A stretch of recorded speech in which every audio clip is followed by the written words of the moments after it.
Amazing Grace by Right by Faith. Jeremy had won. The boy didn't know what to think. He was happy and overjoyed. He felt like crying and laughing all at the same time. With the battle now over, the gravity of the situation began to set in. Whatever his body had been doing to ward off the pain in his left arm had ceased. An indescribable throbbing radiated from the bite of the ratata, along with a fair amount of blood. The sight of it began to make the boy lightheaded, but he refused to pass out. He would be strong for his parents' sake. That noise! Jeremy suddenly remembered why he had fought the ratata in the first place. In the aftermath of the battle, it had easily slipped his mind. The reason he had put himself in harm's way was the strange Pokemon he'd seen being attacked. Looking down, the boy saw the Pokemon at his feet, lying exactly where he'd found his stick. Wait, was it possible? Did this Pokemon give him the stick, the weapon that had saved his life? You saved me, didn't you? Jeremy asked. The Pokemon made no response, either not understanding Jeremy's question or not having the strength to respond to it. Only now did the boy see the full extent of the Pokemon's injuries up close. The Pokemon was bruised all over and had dozens of cuts covering its body. Just like him, the small creature had been attacked by the ratata and had its left arm bitten. It was torn to shreds, muscle and flesh exposed to the open air. What's your name? What are you? I've never seen a Pokemon like you before, Jeremy asked quietly, his strength quickly waning from his body. The Pokemon looked up at Jeremy and struggled to its feet. Ralts! The Pokemon weakly cried. Jeremy was fairly knowledgeable when it came to Pokemon. As knowledgeable as a 6-year-old could be, that is, and knew they were all capable of vocalizing the name of their species. That was how most Pokemon species received their common, non-scientific names. After listening to this one for a bit, he had a reasonably good idea of what it was called. Ralts?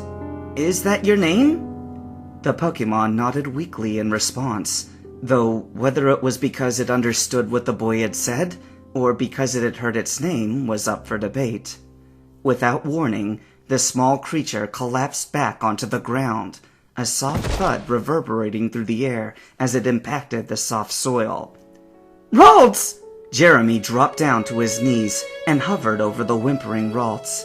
It must have been an immense pain. Who knew how long the ratata had been attacking it? Hang in there, Ralts! Stay strong! Stay strong! Jeremy cried out desperately as he looked around for any help, despite knowing there was none to be found. The young boy's eyes began watering up again as he gazed over the injured Pokemon in front of him. I'll get you home! My mom and dad will be able to help you! They can help anybody! Please, be strong! The young boy pleaded. A heart-wrenching sincerity, reserved for only the most innocent of children, echoed in his voice. Reaching down, Jeremy gently lifted the Ralts into his arms, hissing through his teeth as his left arm made its injuries known again. The boy grew lightheaded as he let out a silent scream of agony. But he was strong.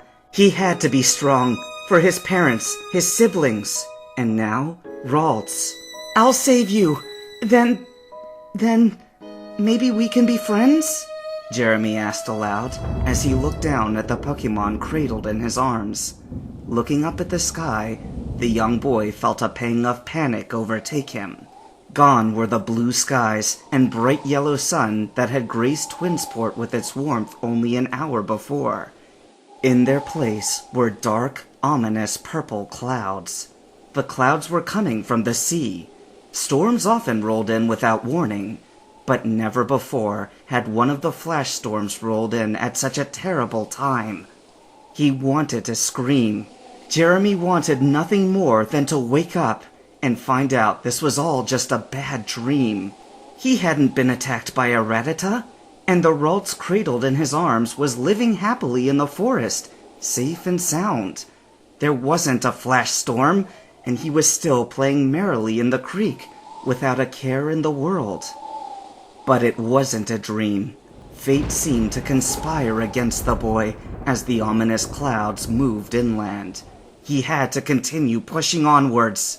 With Ralts cradled in his arms, Jeremy began to run in the direction of Twinsport.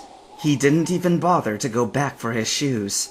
The clock was ticking, and he didn't know how much time was left before the hands of time would stop. The flash storm began to grow in intensity as it made its way inland.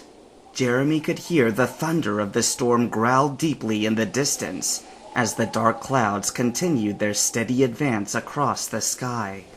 It didn't take long for it to begin raining. At first, the precipitation was only a light drizzle, but that rapidly changed to what could best be described as a torrential downpour. Jeremy was soaked to his core. The cold rain had cooled the surrounding air and caused the temperature to plummet, which, in turn, caused Jeremy to shiver, intensely at that. Ralts wasn't faring any better, and was shaking nearly uncontrollably in the young boy's arms. Jeremy had managed to stop the Ralt's bleeding arm earlier by bandaging its arm with a torn piece of his shirt and tying his belt around the small creature's appendage. Admittedly, it was difficult to use his relatively large belt to secure the Pokemon's small limb, but he had to do something to stop the bleeding. Of course, he wasn't above medical care either, and had used a similar scrap of his torn t-shirt to wrap around his own wound, and at least slow the bleeding. "I need to find shelter! We're not going to make it like this!" The dark clouds had blocked out almost all of the sunlight, bringing the visibility of the already dark forest to near nothing. Peering out into the abyss, Jeremy tried to find something, anything he could use for shelter. A downed tree, an overhang, or a cave. Any of those would be a literal lifesaver. But none of these things were within sight, and the storm was only getting worse.